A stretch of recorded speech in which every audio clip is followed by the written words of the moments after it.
Hey everyone, welcome to the channel. Today we will uncover a mysterious murder folk. Are you ready? Don't think you can relax, because Poirot is currently enjoying his wild vacation. Her friends are total annoyance. Lynette is on the verge of a meltdown and desperately needs this great detective to talk to Jekyll. Seriously, Poirot's charm can turn you into a die-hard fan. But at first, he wasn't having any of it. He thought, better to miss a temple than to accept this blatant fiancé snatching. Hearing Lynette's desperate plea, Poirot could only find Jekyll and tell him to look ahead. Don't let this jerk mess with your fast draw skills. But Jekyll clearly thought otherwise, as if he had an inherent rebellious spirit that always set him apart. Poirot didn't want to meddle, but his luck was always like this. Just under the pyramid, Lynette and Simon nearly got squashed by a giant rock, but Jekyll happened to be across the way, with that look of someone enjoying the show, when Poirot bumped into his old buddy Colonel Reyes. If nothing strange happens tonight, then that would truly be something lucky. But after dinner, everyone gathered in the cabin room. But Poirot, feeling sleepy, had to withdraw early. The others continued their epic battle at the table. Lynette, to pull her image, excused herself from the cabin, while Simon stayed sneakily. The room held four: Simon, Jekyll's old nemesis, a daughter travelling with her mother, and a bearded capitalist hater. Simon initially thought of persuading his ex to let him off the hook, but he quickly realized that the price of betrayal was no joke. At this moment, Jekyll mercilessly whipped out a gun, and the loud bang echoed through the night. Simon was busy covering his wound, curled up on the sofa, with blood instantly staining his pants, read a real masterpiece. Seeing this scene, Jekyll finally woke up and tossed the gun away. Just then, crew member Vincent arrived to talk about timing. Simon chose not to escalate the situation, first sending the bearded guy off, then helping Jekyll deal with the mess. Before leaving, he specifically urged not to tell Lynette about this, to prevent her from doing something foolish. Meanwhile, the female companion was tasked with watching Jekyll, while the bearded guy tried to stop the doctor next door. However, when the two returned to the cabin, it appeared Simon was already in a stupor. The doctor checked and realized things were looking grim. The doctor found out that the bullet not only shattered his leg, but he was also losing severe blood. After surgery, they finally stabilized him. To be safe, the doctor gave Simon a dose of sedatives for a good night's sleep.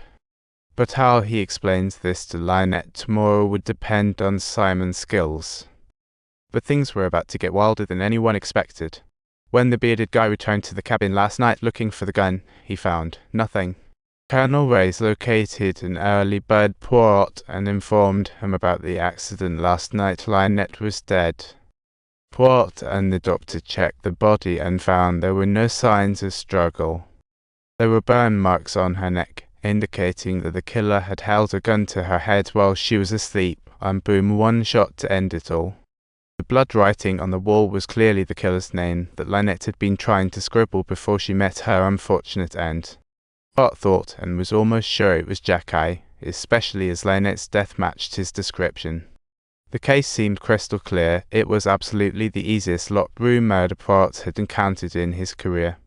However, reality slapped Poirot hard. Upon checking her testimony, she stayed in Jekyll's room all night. Unless Jekyll can project his soul, there's no way he could be the killer. So the only remaining suspect now was the fiancé, Simon. After all, the wife was gone, but there was quite the fortune left behind, so the motives were glaringly obvious. But the doctor had a solid counter-argument. First, the doctor personally examined Simon's injuries. His bullet-ridden leg was utterly useless. Plus, with the sedatives injected, Simon could probably still be off in dreamland. Since both top suspects had solid alibis, it left only one truth remaining. There had to be a third party aboard. Some mysterious figure harboring hatred for Lynette who cleverly seized the perfect opportunity. While distracted by Simon's injury, he quietly snuck back to grab the gun under the sofa. He entered Lynette's room and executed this stunning mystery. What a brilliant plan. To top it off, he left all the evidence, diverting all the suspicion onto others. This crazy ex-girlfriend of Simon was a planning genius, and to the unsuspecting eye, her scheme was like magic. She snatched the murder weapon from the scene, fabricated fake clues to frame others, concealing her identity. It was a win-win. Poirot knew, to expose this trick, he just needed one simple question. Lynette, do you have any other enemies? But asking yielded a shock. Lynette, a billionaire's daughter, had made countless enemies. Like her maid, who had been harboring resentment due to her boyfriend's bail issues. And that companion next to Jackie, whose family business had been ruthlessly cut by the Lynette family. Of course, there was also the bitter bearded guy against capitalists, and the novelist's litigious wife.